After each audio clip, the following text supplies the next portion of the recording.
writer of this film, Charles Officer, who passed away in December of 2025? 2023.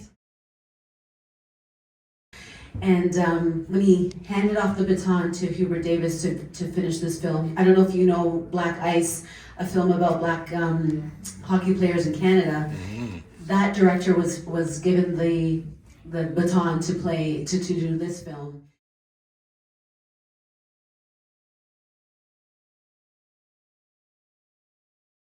What is the hat trick of your career thus far? Whoa. Does anyone know what a hat trick is? Okay, so 3 goals. Yes, 3 goals. And you got 3 goals in there. So where are you getting 3 goals in life? Oh, that's a great question. Wow, I literally don't know how to answer that without inflating my ego. Inflate. It can be career, it can be personal. Yeah. I think for me, for a long time, I had wanted to know if I could lead films. You know, I had wanted to be a leading man for so long, so then to get that experience on Box Cutter and then get it on Youngblood, I think felt really fulfilling to me. But, you know, past all of that, what's really felt like a hat trick in some ways is that I've gotten to share it with my family, you know, specifically my grandmother and my mother. You know, my grandmother was an actor, and I kind of started acting, you know, because of her in some way. And she did theater in St. Lucia, so I was born in St. Lucia. No way. And her theater group did a play in Toronto, and I was able to go, and I got to thank all of them for allowing me to have purpose in some way, and, you know, being able to find myself. So I think for me, that felt like a real, like a moment for me to go, oh wow, like thank you for allowing me to see myself in a way that I wouldn't have without them. So I guess in those ways, those 3 things to me feel really affirming and feel nice to be able to share. That's amazing. I love that because, you know, when you're doing what you're doing and you don't get the opportunity to sit back and reflect on, you're just in a whirlwind of all this press and come here and talk about this and what was this like for the movie, but you yourself have gone through your own transformation, just like Youngblood, just like any of us that are, you know, pressing towards a goal. And I just wanted to, every question that I'm going to ask, I'm going to just read to you what I'm contextualizing it in. So this one is carrying the vision. So some stories don't get told, they get carried. And like I said, Officer passed it on to Davis, and then you took on this role of this legacy of what was passed along. And I just wondered what you felt about taking on the role of speaking on behalf of Black hockey players in a place where it's not obviously, and I'm shocked. Does anyone else feel shocked that they weren't explicitly talking about race? They weren't calling it what it was. And I feel like it speaks to microaggressions.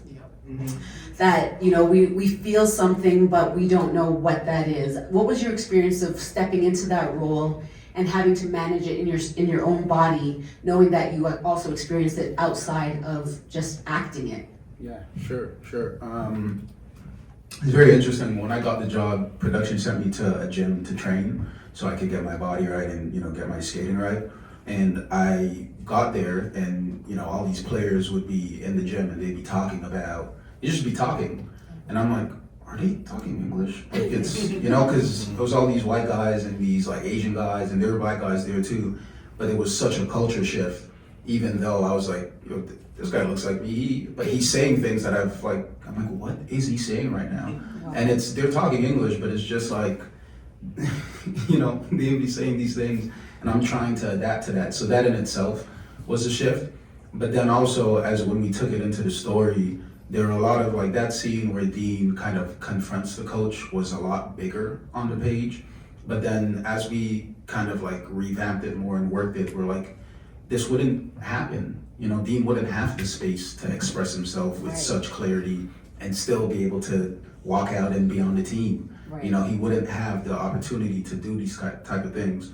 But at the same time, I was like, we're telling a story, we're making a movie. So we need to take the space to be able to say things, and say things for the people who have been in this position who haven't been able to say them. Yeah. So it was trying to to navigate what was truthful, but also, you know, where we were able to massage it and go, hey, this is, you know, to give a voice to the voiceless. Yeah, I love that. I also wanted to ask you about, I feel like the hood and the earphones were like another character in this film. And I wondered if it was directed for you to do that, or if that was just something that you put on that armor for yourself. And does anyone know what I'm talking about? Every time there was like a really hard scene or interaction that he had to deal with, you'd see him blocking things out with the earphones and the hood. And I recently learned that the sweater put the hood on for that to protect you from the elements. That's how the sweater with the hood came to be. And Black men in particular have adopted this as a way of putting it on to protect themselves. So that's why I wondered if you did that naturally or if it was direction.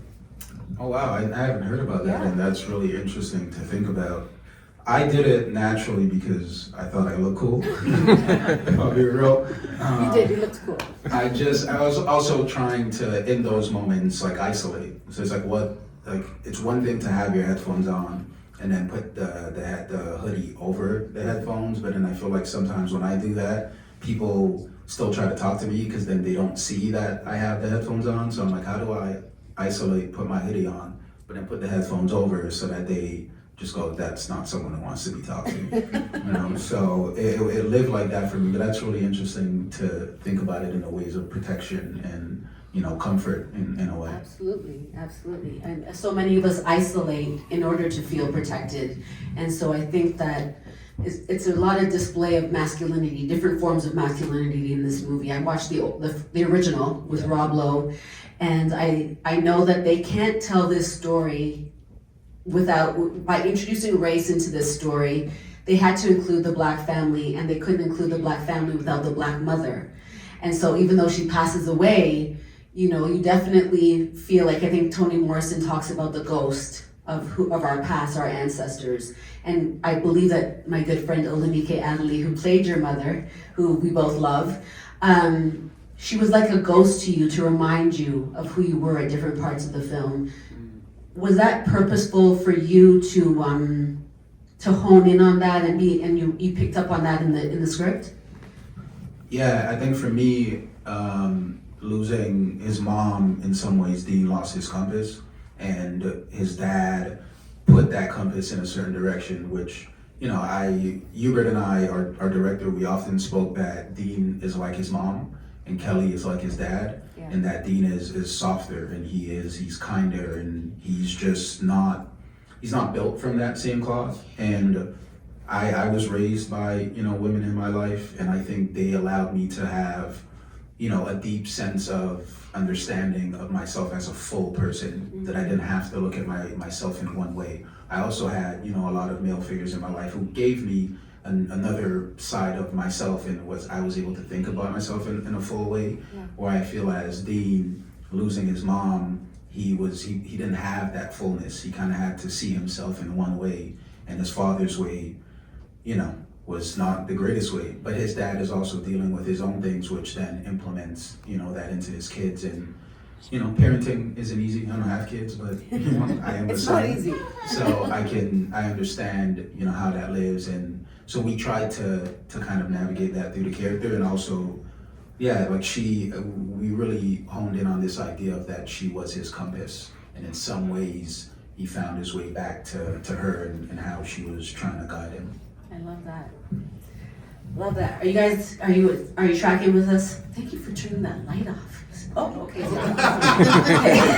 I'm like trying to read this thing. I can't even see it. So, okay, being seen versus being penalized. Silence doesn't remove the harm, it relocates it. So I was just wondering, have you ever had a moment in your life where you had to take the penalty box for something that you weren't responsible for? Ooh. I'm a middle child, so. Yes. Yeah. Yeah, and again, nothing comes to my mind immediately, but I think, you know, even in things that aren't so on the nose, it's like you're always navigating life and life around you.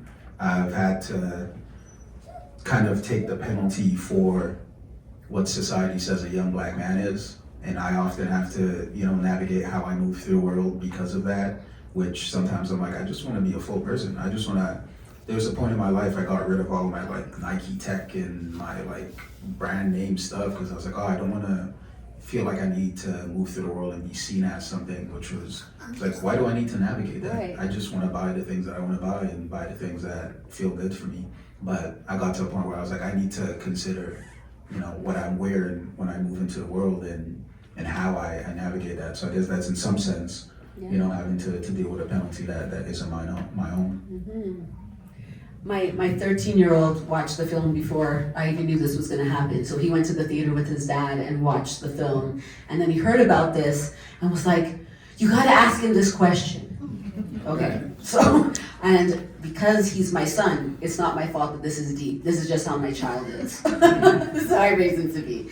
He said, not all freedom is shared and not all consequences are equal. So what role does allyship play when you're surrounded with people that don't look like you? How do you learn to trust them? Wow. Shout out to Braden. Wow, what a question. I know, right? Yeah, that one's like really layered too because hockey is such a sport that it doesn't allow for individuality. They kind of want you to be a team. It really is kind of like grounded in that. Yeah. But then, that the question comes up and you consider what does that look like for someone who is other?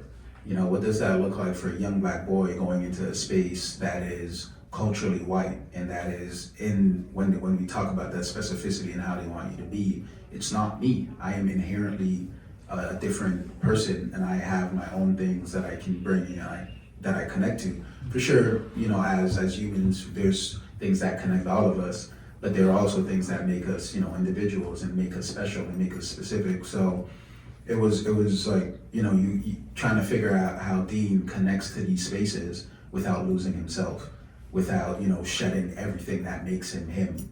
So yeah, it's just a lot of conversation and a lot of like, trying to figure out, where those things live and how he lives in them. But wow, what a question. I was not even thinking about that stuff at that. That's insane. Yeah, we have a lot of questions, and it's because he was brought up in this era of George Floyd, and he saw Kaepernick take the knee, and so he's trying to understand what does all of this mean for who he is, and he's a basketball player, not a hockey player, so he recognized right away that he can see himself on the basketball court, but he can't imagine what it would be like to play hockey. Right. So that's why he wanted to know. But then he noticed that your co-star, I think that his name is Henri. Yeah. That he became an ally in a sense to you, and he wondered about how did you learn to trust him after he tricked you with the shots. So that's where we had a whole discussion, and that's where this all came from. So shout out to Braden, you're such a great kid. And he wanted to also know, like, what does it mean to fully be who you are when you feel like the world doesn't let you be who you are? I think there's, as I've been going through like acting training, teachers were always saying, this to me, and it's a quote that always lived with me, and it's this idea that you are enough, but you can only be enough if you're brave enough to be you. And I think for me, I always connected back to that to go, every time I look back out into the audience when the light goes down, it comes right back up. I know. Have this moment of a break. Yeah, I'm sorry guys, I'm trying to see all of you and it's just, I have to stay here because this is insane. But yeah, it's just like, that idea of trying to connect to who you are. And I think that's also a journey that Dean was going on, where he had to figure out who he wanted to be, not who his dad wanted him to be, not who his coach wanted him to be, not who his friends wanted him to be. And that's like a journey I went down, and I had to learn about myself and who do I want to be when I move through the world, like what do I believe in? Yeah, understanding what my parents have taught me, but then going, do I believe that? And sometimes challenging that and trying to figure out, who I want to be. So I think it's a constant battle of trying to stay true to yourself. But I think ultimately at the end of the day, thank you. That's all we have is trying to be the best versions of ourselves. I love that. Okay, we're gonna turn it over to you guys in 1 second. I just wanna ask, there's like a line in there at the end of the film that we can only teach what we know, which is from Blair Underwood. And then you said, thanks for giving me hockey, but I can't play the game your way anymore. What does it mean to outgrow the person who taught you? I don't feel like I personally, that's not true. I was gonna say I don't feel like I personally outgrown my mom, but I don't mean that in a negative way at all. But as I was just saying that, I thought about, as a young man right now moving through the world, getting to learn about myself and taking up space to get to learn about myself.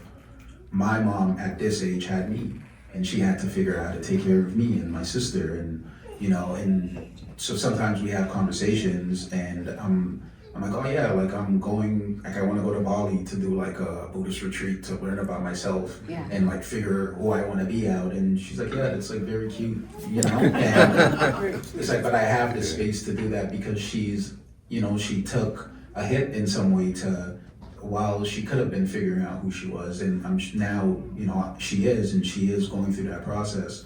But I think I kind of got it earlier because she allowed me to in a space that was at her own detriment in some way, so it feels, it's a weird feeling to, I guess, outgrow someone in a sense but knowing that I can only be in the space that I am in because they allowed me to. Right. So it's a interesting balance. Yeah, absolutely. And a really great segue into the audience interaction, because I feel that our community, we as melanated people or coming from racialized experiences, the ancestral generational things that we have to overcome constantly to become. When we look at our parents, we can see that they didn't have access to some of the things that they are giving us access to. So I'm just wondering in the audience, I know Mello, you always talk about, I think I sit back and say, wow, my mom was this age at this time. What was she going through?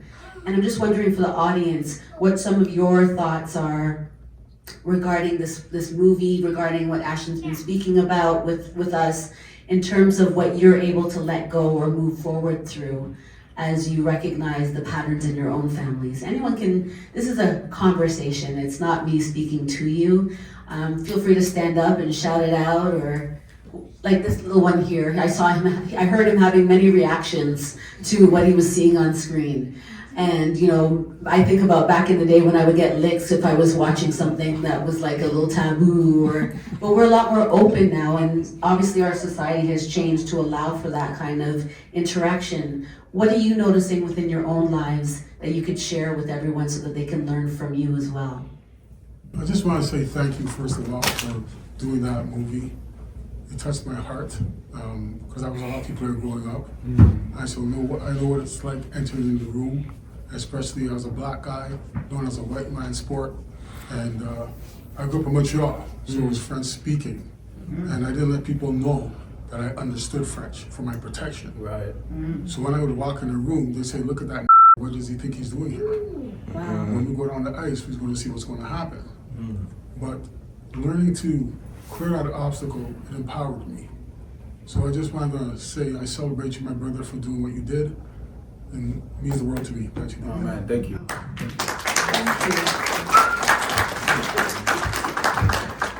Little man, what did you think of the movie? Thumbs up. Okay, I'll take that. Anybody else? My name is Andrew. I work in mental health. Been doing it for a decade now. Growing up, I was always told that I was being too loud. So as I started to get older, I started to talk a little more quiet, to the point where people wouldn't even hear what I was saying. So right now, I'm still in the process of getting my voice back. And how I know I made it is when people are telling me I'm too loud again. Yeah, quiet down. We hear you, brother, we hear you. I got a question. Yes. How is it, my name is Carlos. How is it working with Blair Underwood? How is your interaction with him? Oh man, he's not that great, dude. No, I'm kidding. When we were doing press, that was a question I got a lot, and I was like singing his praises so much that I was like, guys, if someone wants to pay me like $1 million or something, I'll start to say bad things about him. It wouldn't be true, but no, he's everything that people say and more. You know, our very first day that he was on set was the scene where he comes up to Dean and he goes, "Is that how I taught you how to fight?" And I remember before we had gone to that scene, I was like doing all the other fight sequences and I was beating everybody up. And I was having a blast on set. I was like, oh my goodness, this is great. I'm walking around with my shirt off. I'm like, it's amazing. And he gets there and the very first scene, he comes up to me, he's like, "Are you good with like physicality?" I'm like, "Oh yeah, this is great, da, da, da." So they call action and he comes up to me and he's smiling. And he puts his hand on my shoulder and he's like, "My son." And I'm like, "Yeah, my dad." And then out of nowhere, he just like turned and he's like, "Is that how we taught you how to fight?" And I have never been more scared in my life. So he he's so good. Like as an actor, he is. I think he's so underrated, and he's actually in the city. He's working on a show, so he's here for 4 months. But he is what a professional, what an actor, and he honestly deepened my own work because how good he is. So yeah, he's amazing. But again, thank you, as this brother said, for your role and how you portrayed this character of Dean Youngblood. You know, I was born and raised in this country as well, and I grew up with the belief that hockey was a white man's sport until I started learning about the history of hockey. Oh yeah. And that the Black Hockey League was one of the first hockey leagues in this country. Yeah. Actually, it was the first hockey league in this country before the NHL. So seeing you in this movie, you know, it for me brought up a real sense of pride to know that we as Black people can play this game. Right. And that we are one of the originators, if not the originators, of this game. Right, so. Absolutely. We actually transformed the game. A lot of the stuff like the slap shot and things like that is something that came from our community. And I love the shout outs to like Carnegie, that was framed on the wall, and Officer, when you came in to learn that You Got Me made the team. These are, Charles Officer is the person who wrote the film, and Herb Carnegie was one of the best hockey players in our country that never got the recognition that he needed until it was too late for him to play. So, yeah. Yeah, anybody else want to share? Yeah. First, I just want to ask, so you grew up with a single mom, is that correct? Yes. So within the scenes that you did with Blair Underwood, did you draw anything from within you, having those scenes with a dad, kind of with not having, I guess, a dad in your life? Yeah, how did you process that? I think I had kind of navigated my own relationship with my father already by that time. And it's not to say that my dad wasn't in my life. It is to say that actually.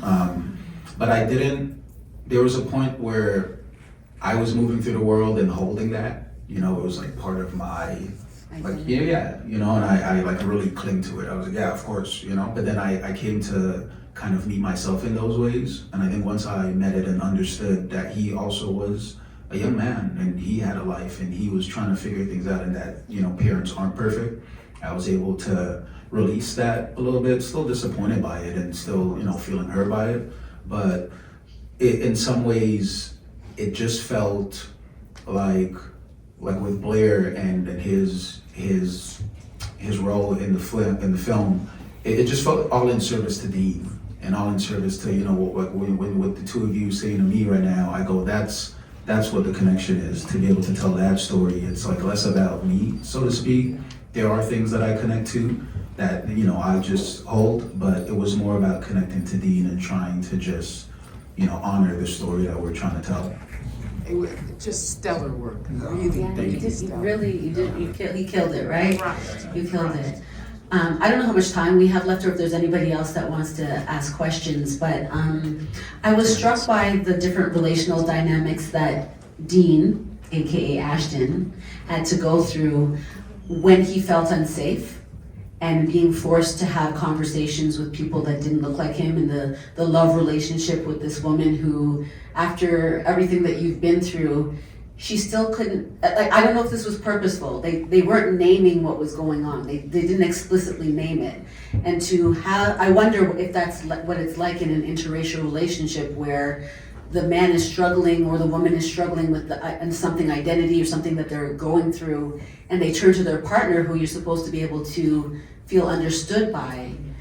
You know, how did you navigate that dynamic in terms of, did you have like a push and pull inner and outer body experience where you're like, wait a second, this woman cannot understand what I'm going through, and then you wake up and you're like who you are, and you're like, this woman could not understand what I'm going through. Do you know what I mean? Yeah, a little bit. I remember we had a massive blowout on set. Okay. I feel the moment. We had a really big blowout on set because there's a day where the scene where like they're on like the stairs and they're having like that disagreement. That's the part that I'm talking about. And I remember saying to our director, I'm like, she's acting like her dad. And I was like, what, like that, is that what we're trying to do? And Hubert and I talked about it a lot, and I think his thing was, he's like, I don't think these two people would be together after they leave this situation, but he's like, they're kind of trauma bonding in a way, and they're like, the pressure that they're kind of under brings them together, which, you know, they get close really fast because they have all these similarities. I think if they wanted to make that relationship work, it would, you know, take work, and they would have to figure themselves out. But, you know, Alex, who played Jessie, yeah, she's great, and like we were able to like have, like in our own lives, have discussions that I was like, oh, like we get along. But those two characters, yeah, I don't know if they're still together for sure.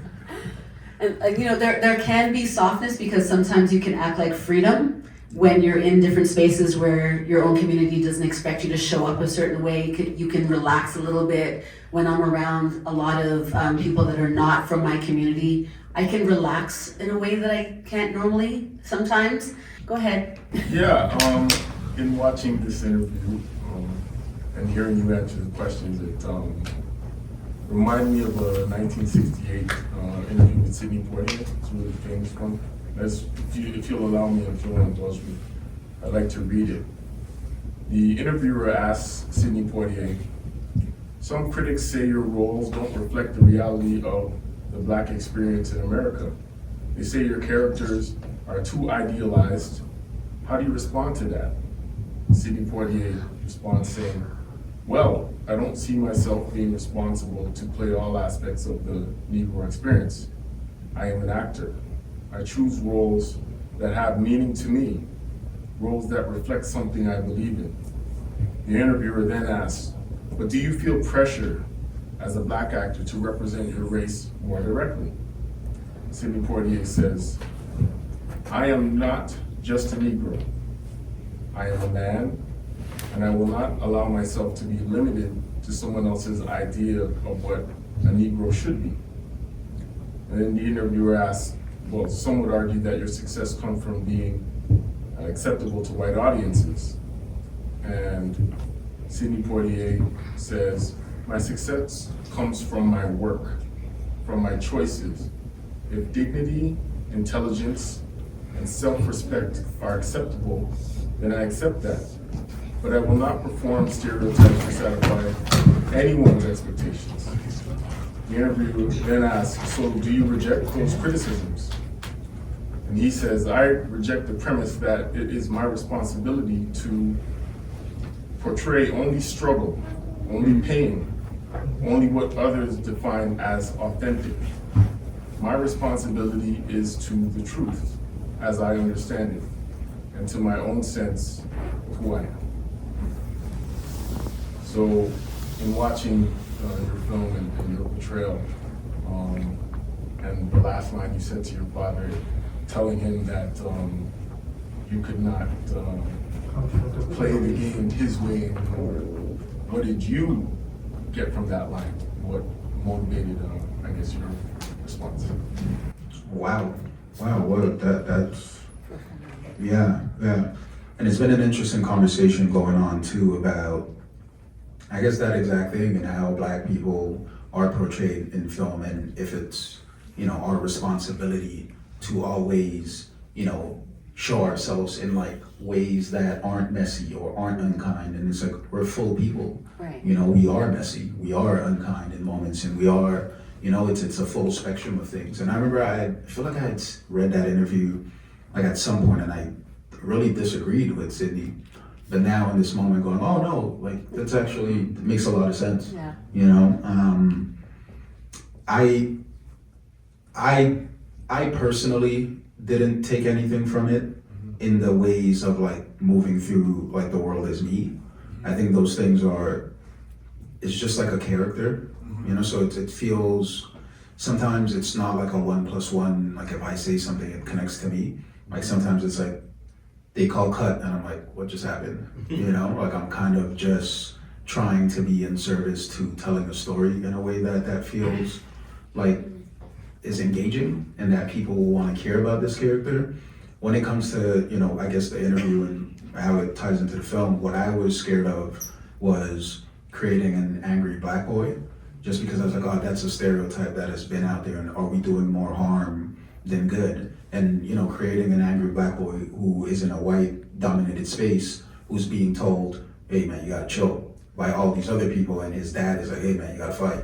You know, so I was like, what are we doing here? You know, what are we saying? And I think for Hubert and I, we really tried to make Dean's, I guess, coming of age and understanding of himself through himself, that he took moments to reflect on what he was doing and why he was doing it, and that it wasn't just about what other people were saying to him, and that he was able to just try to understand who he was for himself.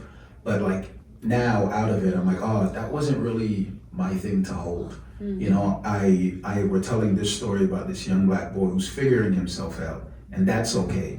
It's okay to see him in process and to see him learning who he is and how he moves through the world and trying to just show full sides, because I myself was that version of me at some point. And yeah, so I didn't, you know, to come back to the question, I don't necessarily like connect to the things like that they say in those ways. I kind of, as I'm moving through the world, receive, like what I learned from the film was just that I needed to be me for me. You know, I didn't need to be me for anybody else. I needed to figure out who I wanted to be. So it's like in those ways that I connect to the character, as opposed to, you know, saying to Blair, I'm just saying to Blair, I can't play the game you anymore because that's what Dean is saying. And so I don't, you know, it's not like a 1-for-1, but yeah. Thank you, everyone. Thank you, Ashton James, and thank you for Youngblood, and thank you to Hubert and Charles Officer, to the National Canadian Film Day, and of course to the Toronto Pan-African Film Festival. If you enjoy the screening, we're going to be doing many more with something called the Black Lens Society. So if you're, because they're going to do a lot of partnerships with the Toronto Pan-African Film Festival. So we would love to have you sign up so that you can get notification when we're going to do a free screening and have these discussions both online, on IG, wherever we can, to just expand our minds a little bit, because as we can see, cinema is a great, movies and TV and all these things are a really great entry point into having discussions. And I just want to leave you with one last thing, specifically to the Black men in the room. Your feelings matter, and when you express it, it can scare people because that's what society has taught us. But it's okay to be who you are and to represent the fullness of who you are, because that's important too. And like you just said, Dean had to go through his own evolution, because that's what children do when they're becoming who they're becoming. And that's true for all of us. And as women, we can judge and make it hard sometimes for a lot of men to be who they are. So we also have to be accountable to our own behavior and recognize that when we're acting in ways that are unbecoming, that can also trigger a response, and we can be in this trauma bond. Right. And our community is so faithful to that, and I'm hoping that our awareness and our discussions can bridge that gap. Thank you. Thank you, everyone. Say anything. Ashton, thank you so much for being here. Isn't he awesome? Yes, amazing. Let's take a pic. Yeah. So is that it? That's it. It's a wrap. It's a wrap. Thanks, everybody.